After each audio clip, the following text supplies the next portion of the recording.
Pronto, CQC, Bunch. Aí está, senhora.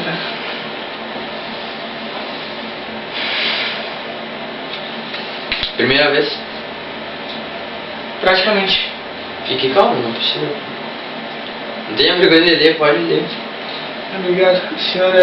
O apoio do senhor é muito importante para mim. Tô meio nervoso. Ai.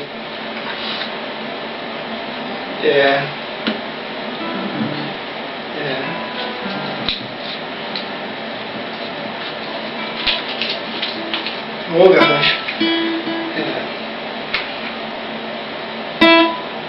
Entrevisto hoje ele, que é um grande ícone da música popular brasileira e latina. Ele é um cantor, um compositor, ele escreve, ele lê, ele tá dançando.